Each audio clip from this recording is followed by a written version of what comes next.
Aujourd'hui, on fête les 17 ans de l'iPhone. Le 29 juin 2007, Apple lançait l'iPhone et annonçait une révolution. 17 ans plus tard, les iPhones sont bien en place, bien ancrés, avec un marché bien conquis, si je puis dire, en tout cas qui a su trouver son public. Pour l'occasion, j'ai voulu donner la parole à quelques créateurs et à moi-même bien évidemment pour répondre à vos questions comme on a pu le faire sur les précédentes générations. Tu conseilles le 15 Pro ou le 15 Pro Max? De mon côté, je vous en ai déjà parlé, je préfère la plus petite version, tout simplement parce que je préfère mettre plus d'argent dans le stockage plutôt qu'avoir une ou deux nouveautés supplémentaires sur la version Max, d'autant que j'adore ce format. Et la batterie, on va y revenir. Personnellement, c'est compliqué. Je suis un amoureux du format du 15 Pro, je le trouve super ergonomique, pratique au quotidien, mais plutôt Pro Max parce que l'autonomie, c'est vraiment trop important. À titre personnel, je recommande davantage l'iPhone 15 Pro Max plutôt que l'iPhone 15 Pro pour deux raisons.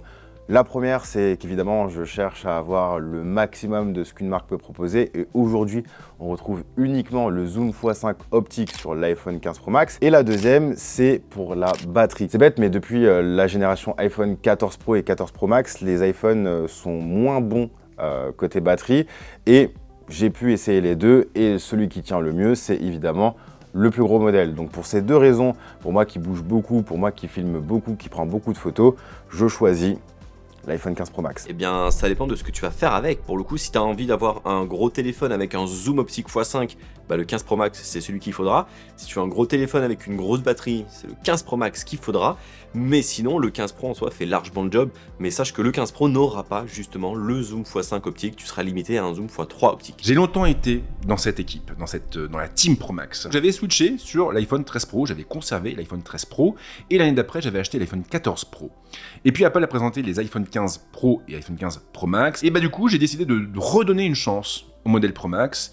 Et il est toujours là. C'est hyper pratique pour consulter du contenu, mais pour en créer aussi. Puis bah derrière, on a une autonomie qui est juste incroyable. Que penses-tu de l'autonomie en utilisation normale après quelques mois d'utilisation? Dans l'ensemble, je suis plutôt satisfait. Elle n'a pas été ultra satisfaisante. C'est peut-être un peu moins bon que l'iPhone 14, maintenant ça dépend aussi des périodes. Quand je vais beaucoup l'utiliser, forcément ça va plus pomper, etc. Depuis l'iPhone 13 Pro Max qui était exceptionnel, bah Apple a un petit peu chuté côté autonomie. Bah justement, pour moi, où c'était toute la raison d'achat de mon iPhone 15 Pro Max, j'en suis plutôt content, dans la mesure où je peux faire une journée complète et finir avec genre 50% de batterie restante. Eh bien moi je trouve qu'elle est bonne l'autonomie des nouveaux iPhones justement, en particulier pour le coup l'iPhone 15 Pro Max, qui est vraiment l'iPhone que j'utilise au quotidien moi depuis septembre 2023. C'est un appareil où, lorsque je sais que je serai loin de la maison pendant plusieurs heures, eh ben j'hésite pas à prendre une batterie MagSafe pour avoir de la batterie toute la journée et la nuit qui va suivre pour être tranquille. J'ai jamais vraiment été en rate de batterie. Après, j'ai une très grosse utilisation justement de mon iPhone parce que je travaille dessus toute la journée, que ce soit pour filmer, pour travailler, pour monter, pour écrire, pour faire des mails. Donc j'ai pas non plus l'utilisation normale et lambda que n'importe qui peut avoir, mais pour une utilisation normale, justement, tu tiendras la journée grand minimum. Mais vous savez, j'ai toujours en tête la génération des iPhone 11 et 13 qui pouvaient facilement finir une journée avec genre 80% de batterie restante. Ouais. Disons que c'est bien, mais ça pourrait être encore meilleur. Depuis que j'ai installé la bêta d'iOS 18, c'est assez la cata. Au début, je pensais pas, et là, je sais pas pourquoi, il y a de temps en temps des bugs, des crashs, et ça plombe la batterie. Je suis obligé de le recharger dans la journée, c'est un enfer. Si tu télécharges pas la bêta, c'est ok, sinon c'est compliqué. Mais quoi qu'il en soit, si vous voulez une plus grosse batterie, la version Max sera là pour vous. Entre le premier jour où je l'ai acheté et maintenant, j'ai exactement la même autonomie. Je tiens donc en moyenne 1 jour et demi avec une charge qui n'est même pas complète parce que généralement je l'arrête à 80 ou 90%. Je l'utilise uniquement pour consulter du contenu, pour créer du contenu, beaucoup de photos vidéos, et en vrai, bah, il fait carrément le taf. J'ai beau avoir le 15 Pro Max que j'apprécie fortement, je reste tout de même plus branché avec mon écosystème Samsung. Il n'y a aucun mal à préférer l'écosystème Samsung en 2024, c'est un écosystème qui a toujours été complet. Il y a eu quelques frictions, mais qui se sont lissées au fil du temps. C'est vraiment une question de ressenti. Il y a de très bonnes choses sous iOS, de très bonnes choses sous Android. Maintenant, si t'as pas un bon feeling avec le smartphone que tu utilises, si t'as pas l'écosystème qui va avec aussi, que t'as envie de construire cet écosystème, tu vas pas l'apprécier à sa juste valeur. À titre personnel, je pourrais très bien quitter l'écosystème Apple et prendre l'écosystème Samsung. Pendant de très longues années, j'ai été à fond dans l'écosystème Samsung, donc c'est un écosystème que je connais. Je ne vais même pas passer au Galaxy S24 Ultra tellement le Galaxy S23 Ultra était exceptionnel. Donc aujourd'hui, même moi, je pourrais switcher d'écosystème. Donc t'as tout à fait raison de préférer l'écosystème Samsung. Si t'es plus à l'aise avec, il n'y a aucun souci. Et puis l'avantage des produits Samsung ou Apple, puisque tu les cites, c'est aussi le fait de pouvoir justement construire un écosystème avec des écouteurs, avec un ordinateur, une tablette, etc. Donc au moins tu vas avoir des produits qui vont communiquer entre eux. Donc maintenant ça va être vraiment une question d'appréciation et des produits que vous avez autour. Je possède le 15 Pro et c'est un pur régal. Seule chose qui me coince, c'est le mode Always On Display qui ne consomme pas beaucoup d'énergie, mais je me demande si l'affichage en continu ne brûle pas l'écran sur le long terme. Apple n'est pas le premier constructeur à apporter le Always On Display sur ses produits, ça fait des générations que c'est déjà présent sous Android et sur beaucoup d'autres smartphones. Vu que l'écran est éteint, puisque c'est un écran OLED, ça consomme rien. Donc on est à l'aise. Ça va pas brûler ton écran, tu peux l'activer sans crainte. J'utilise le mode Always On Display, je l'utilisais l'année dernière sur mon iPhone 14 Pro et j'ai zéro problème de brûlure. Je l'utilise sur mon iPhone 15 Pro Max et j'ai zéro problème de brûlure. Tous les potes que j'ai et qui utilisent aussi le mode Always On Display, il n'y en a aucun qui m'a parlé d'un problème de brûlure, donc je pense quand même que Apple a bien fait les choses et que derrière on a pas mal d'optimisation logicielle pour limiter le risque de brûlure. Donc voilà. 3h30 de temps d'écran. Ouais, c'est ce que je fais en moyenne, alors parfois plus, parfois un peu moins. Mais 3h30 c'est la moyenne généralement que j'arrive à avoir d'utilisation sur mon iPhone. C'est cool. Bah ça va, perso, je suis à 3h29 en moyenne, ouais, c'est pas trop mal, sachant que c'est une partie de mon boulot quand même. Je suis entre 5 et 6 heures de temps d'écran en moyenne, mais c'est des résultats qui sont un petit peu faussés parce que j'utilise aussi mon iPhone pour lire le soir et je lis beaucoup, entre 1 et 2 heures en moyenne.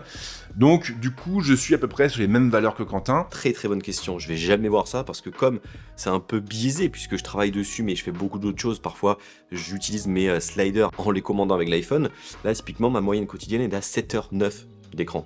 C'est beaucoup, hein, c'est énorme. En même temps, pour moi, c'est pas vraiment une donnée qui m'intéresse, puisque pour le coup, je pense qu'elle reflète pas du tout ma vraie utilisation. Hello, je suis sur l'iPhone 10 et je veux changer pour le 15 Pro, mais les gens me disent d'attendre le 16. Tu conseilles quoi? Puisqu'on est presque en juillet et que les prochains iPhones sortiront fin septembre, début octobre, je te conseille d'attendre, sauf si t'as vraiment un problème sur l'iPhone 10 et que tu dois changer. Si tu peux attendre, ça te permettra de passer sur la version 16 si tu as les moyens, ou bien de te payer la version 14 ou la version 15 qui auront bien des côtés. Au moins, t'auras plus de choix que de te dire je prends l'iPhone 15 sachant qu'il y aura une nouveauté très bientôt. Clairement d'attendre le 16 parce que soit tu prendras le 16 qui sera le dernier cri, soit tu prendras le 15 Pro qui sera beaucoup moins cher. À toi de voir, mais en tout cas c'est beaucoup plus intéressant à 2 mois de la sortie d'attendre le prochain. Est-ce que tu as trouvé une utilité au bouton action? Personnellement oui, et j'ai l'intime conviction que ça pourrait aider pas mal de gens. Tout ce que j'ai fait avec, c'est mettre le mode ne pas déranger dessus à la place du silencieux. Alors c'est pas grand chose, je suis d'accord, mais en fait, ça m'a fait passer d'une situation où j'avais 2 modes, qui étaient joignable en silence ou joignable avec une sonnerie, à un mode où je suis joignable et un mode où je ne le suis tout simplement pas. Et mine de rien, dans un monde où tu reçois tout le temps 15 000 notifications, ça fait du bien d'avoir un bouton sur lequel t'appuies pour dire maintenant c'est terminé. Le bouton action,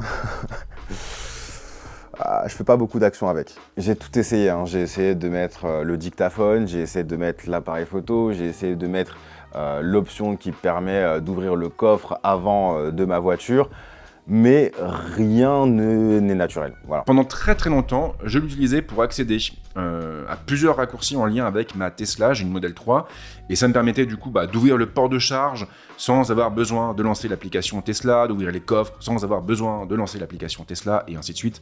Hyper pratique. Et là, depuis quelques semaines, quelques mois, j'ai configuré un nouveau raccourci qui me permet d'envoyer tout ce que je copie dans une note. Donc en gros, je copie du texte, je copie une image, peu importe, hein. J'appuie sur le bouton et ça va automatiquement créer une note qui sera stockée dans un dossier intitulé presse-papier, si je ne me trompe pas, avec le contenu que j'ai copié. Ça, c'est hyper pratique quand vous faites beaucoup de recherches, parce que après, vous avez toutes vos notes, vous voyez tout ce que vous avez copié, et je trouve ça juste génial. Donc le bouton d'action, moi je suis fan, avec les 2 pouces, c'est pas rien. Je préfère être transparent avec vous, c'est un bouton que je n'utilise pas du tout aujourd'hui, et je sais même pas si Apple doit trouver des nouvelles fonctions à ce bouton parce que je le trouve mal placé, je le trouve trop haut. Je sais pas, j'y arrive pas, c'est pas dans mon habitude d'utiliser ce bouton-là, ça a toujours été le silent switch. Là pour le coup c'est même plus un silent switch, c'est plus rien du tout, je l'utilise pas. Non, pas plus que ça, je l'ai configuré pour ouvrir ma boîte mail. Maintenant si le bouton venait à disparaître, ça va pas me manquer. Et là où je pensais peut-être en déplacement pouvoir l'utiliser un peu plus souvent, finalement j'ai toujours le raccourci sur l'écran verrouillé Donc en fait, j'utilise pas plus que ça. iPhone 15 Pro Max ou iPhone 15 Plus les gars? C'est une très bonne question, parce que c'est la première année qu'on a un grand format sur des modèles plus accessibles chez Apple. Avant, il fallait vraiment mettre beaucoup d'argent pour avoir un très grand format. Maintenant, la question se pose, et effectivement, le 15 Plus est très intéressant si vous aimez avoir cette grosse prise en main et aussi une plus grosse batterie. Vous allez forcément perdre en fonctionnalité, puisque c'est pas un modèle pro. Maintenant, si vous voulez chercher un écran très grand, et bah c'est ce que vous aurez. Et au moins, vous avez le choix de le faire. Et ça permet aussi de faire concurrence et barrage aux autres constructeurs, notamment Samsung, qui proposent des grands formats un peu dans toutes les gammes. Ça te manque pas de plus avoir de Lightning? Non, pas du tout. Team USB-C, j'ai toujours milité pour avoir de l'USB-C sur mon iPhone et aujourd'hui je l'ai, j'en suis très satisfait. Non. Suivant. Pas du tout. Comment pouvoir être en manque du Lightning quand finalement le Lightning était un port propriétaire qui n'était utilisé que par l'iPhone ou son iPad? D'avoir de l'USB-C, c'est juste génial. T'as un câble qui charge ton Mac, ton iPad, ton iPhone, tes AirPods, tout en fait. C'est génial. Et tu peux même aller plus loin avec des produits d'autres marques, des caméras, des casques et j'en passe et des meilleurs. Absolument pas. En fait, tout mon parc de produits est déjà en USB-C, donc la transition a été ultra fluide. Le seul truc que j'ai pas en USB-C, c'est mes écouteurs, mes AirPods Pro qui sont toujours en Lightning. J'ai pas pris le boîtier parce que ça servait à rien d'avoir le boîtier en USB-C, si ce n'est pour ça, justement. Maintenant, 80% du temps, je charge en sans fil, que ce soit sur mon bureau, que ce soit sur ma table de nuit. Quand je suis en déplacement, j'ai toujours un produit sans fil. Rares sont les moments où je vais vraiment brancher un câble USB-C, sauf ces derniers temps, pour recharger plus rapidement parce que iOS 18 quoi, mais autrement, tout on s'en file. Ça m'a manqué au début parce que j'avais plein d'accessoires Lightning que du coup j'ai dû mettre au rebut, que j'ai dû revendre, donc ça c'était un petit peu pénible, mais aujourd'hui sincèrement je ne regrette pas cette transition et je suis heureux que l'USB-C ait enfin trouvé son chemin sur l'iPhone. J'en suis heureux parce qu'on a de l'USB-C sur les iPad Pro, on a de l'USB-C sur les Mac, et donc il était naturel d'en avoir aussi sur l'iPhone, et moi ça me permet quand je pars en vacances, en déplacement, d'avoir un bloc chargeur et un câble. Et ça, franchement, c'est juste royal. Comment bien régler les paramètres photo et vidéo? J'ai fait une vidéo l'an dernier qui vous explique un petit peu tout ça, comment prendre les meilleures photos sur son iPhone, aller chercher les bons réglages et ensuite bien les éditer avec mon pack de presets qui est toujours disponible. Dès que je retouche une photo, dans tous les cas, ça passe par là avec Lightroom, c'est juste incroyable. Donc si vous voulez passer vos photos à un autre niveau en quelques secondes, je vous invite à aller voir mes presets et du coup c'est très simple, en quelques secondes vous allez pouvoir le faire, c'est trop bien. Mais je suis en train de préparer une vidéo sur les meilleurs réglages, photo un petit peu, mais surtout vidéo sur son iPhone, puisqu'on a quelques nouveautés et surtout une nouvelle application qui est sortie avec Final Cut Camera qui permet d'étendre les capacités de l'iPhone en vidéo. C'est pas dispo sur tous les iPhones donc c'est un peu contraignant, mais en tout cas l'application est gratuite par rapport à d'autres qui sont payantes. Donc ouais, je suis en train de préparer ça et je vous tiendrai au courant. Que manque-t-il vraiment aux iPhones actuellement? C'est une très bonne question. Je pense que le gros point, ça va être l'autonomie de la batterie. Je suis pas sûr. Je suis tenté de dire de l'IA, mais vous savez, pas de l'IA pour le principe d'en intégrer, mais plutôt pour avoir cette espèce d'intelligence un peu contextuelle que pourrait avoir l'iPhone par rapport à la situation dans laquelle tu es, pour qu'il puisse mieux répondre à tes besoins en fonction des différents moments. Peut-être un truc comme ça. Il y a un truc que je vois là actuellement comme ça, de but en blanc, c'est la recharge inversée. De pouvoir charger pourquoi pas des AirPods ou une Apple Watch ou je ne sais quoi au dos de l'iPhone. Ce n'est toujours pas activé, ce serait bien que ça arrive. J'ai adoré les fonctionnalités d'IA qu'il y a eu avec Galaxy AI sur Galaxy S24. J'ai adoré les fonctionnalités IA depuis plusieurs années chez Google. Là, ça arrive chez Honor, chez d'autres marques comme Oppo, etc. Donc je voulais juste que l'iPhone rattrape son retard à ce niveau-là et l'annonce d'iOS 18 m'a rassuré. Et pourquoi pas un zoom encore plus gros. Aujourd'hui x5 c'est pas mal, mais je pense qu'on pourrait aller un peu plus large, donc ça ou un ultra grand angle un peu plus grand ou un mode nuit mieux défini. Je pense que c'est sur ça que ça va se jouer parce qu'après le reste, pour le coup la puissance, l'écran et tout ça, c'est juste magnifique. iPhone 15 et iPhone 15 Plus, il manque le processeur au niveau hardware, il manque le processeur des iPhone 15 Pro et puis surtout il manque le ProMotion, le 120 Hz. Sur cette gamme de prix, ne pas le proposer, c'est juste incompréhensible. Par contre, sur les iPhone 15 Pro et iPhone 15 Pro Max, en vrai, au niveau hardware, il manque pas grand chose. Je dirais même qu'il manque rien. Après oui, peut-être qu'il manque la charge rapide. Enfin une charge en tout cas un peu plus rapide. Pas un truc qui va flinguer la batterie en 6 mois, mais quelque chose qui permet de recharger rapidement son téléphone avant de partir au boulot quand on a oublié de le charger avant. Voilà, donc ça j'aurais aimé avoir de la charge rapide. Je pense pas dire tout haut ce que pensent les gens tout bas. La batterie c'est le gros problème de tous les smartphones de manière générale. Plus on va en avoir, mieux ce sera. Maintenant, il y a toujours la contrainte du form factor, donc la petitesse d'un téléphone, et c'est pour ça que je pars sur cette version plus petite et pas une grosse version. Oui, je vais avoir plus de batterie, mais non, ça sera chiant à utiliser derrière, donc je préfère cette contrainte-là. Donc la batterie, et une nouvelle contrainte par rapport au gabarit de l'iPhone, c'est sur la profondeur de champ quand on va filmer ou prendre des photos. Ça manque de profondeur à mon goût. Et j'aimerais l'avoir, mais le problème c'est la contrainte quoi, la contrainte physique. Il faudrait avoir un objectif réel pour pouvoir détacher un sujet de l'arrière-plan, ce qu'on fait de plus en plus avec l'IA, avec aussi l'optimisation des objectifs. Mais c'est pas suffisant à mon goût pour vraiment utiliser un iPhone de manière professionnelle, ou en tout cas avec le rendu un peu comme je peux avoir là avec du bokeh. Ça se fait de plus en plus, mais c'est pas encore à la hauteur de ce que j'attends. Dans quel état est-il sans coque après 3 mois? Eh ben écoute, j'en prends très soin, mais j'ai un petit pet par-ci par-là, un sur la coque arrière, un sur la bordure.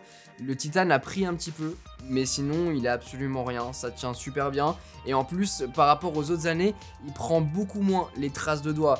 Et ça, je dois dire, c'est ultra appréciable, parce que généralement c'est tout le temps ça le problème, c'est que t'as toujours un petit truc pour nettoyer, notamment l'acier inoxydable sur l'iPhone 14 Pro, c'était chiant. Là, c'est pas le cas du tout. Et j'adore ce smartphone. Tu remarques toujours le nouveau confort de la prise en main, ou c'était la hype? Pas de hype, c'est vrai que le confort est incroyable, c'est le meilleur iPhone en termes de prise en main qu'on ait jamais eu. L'iPhone 10 était bien, mais alors celui-là, il est vraiment à un tout autre niveau, et surtout, il est léger. Quand on repasse sur les iPhone 13, les iPhone 14, on sent réellement le coup de vieux qu'il y a entre les deux. C'est assez phénoménal, et ça fait plusieurs générations que j'ai pas ressenti ce gap. Alors, le confort au niveau de la prise en main, j'utilise une coque, donc il n'y a rien qui a changé, on va dire, de ce côté-là. C'est plutôt au niveau du poids, puisque du coup, moi qui utilise une coque, un porte-carte ou alors une batterie MagSafe, bah, avoir quelques grammes en moins sur l'iPhone, bah, ça fait du bien en termes de prise en main. Donc c'est plutôt à ce niveau-là que je dirais que le téléphone est plus agréable au quotidien, plutôt qu'au niveau des courbures qui ont été légèrement ajoutées au smartphone. Bah franchement ouais, j'ai quand même un iPhone 13 mini comme téléphone professionnel et je vois la différence dans le feeling et le confort qu'il y a dans la main. Genre c'est pas négligeable quand même. Le confort, le côté brossé derrière qui est du coup très peu salissant, moi j'adore, en plus titane naturel, c'est le plus beau coloris. Les tranches qui sont finement travaillées pour pas qu'il y ait d'aspérité, pour voilà, qu'elles épousent en fait la paume de la main. Je trouve que c'est un produit qui est génial, qui est extrêmement bien fini. Voilà, donc non, je remarque toujours le nouveau confort de prise en main dès que je le prends en main, donc à peu près tout le temps en fait. Voilà. Non, pour le coup, c'est toujours agréable, je trouve, la prise en main des nouveaux iPhones avec le côté un peu plus arrondi sur les tranches. C'est plus cool. Moi, je mets très peu souvent de protection parce que j'aime vraiment bien sentir le produit avec le design auquel il a été pensé. Mais non, c'est plus agréable qu'avant parce qu'avant, c'était un peu plus tranchant. Donc non, je valide pour le coup le design et même longtemps après, c'est toujours un oui. Merci en tout cas pour toutes vos questions, j'espère que ça vous a aidé, que ça vous a avancé sur certains sujets, qui vous posaient peut-être questions. Merci également aux créateurs qui ont participé, c'est trop cool, je vous laisse tous leurs liens directement dans la description, certains que vous connaissez, d'autres peut-être pas, mais en tout cas, ils font des super choses, donc je vous invite à aller les voir. Si vous avez d'autres questions, n'hésitez pas à les mettre en commentaire, j'y répondrai, ou bien je les garderai pour une prochaine vidéo. Sur ce, c'était Quentin, passez tous une très bonne journée.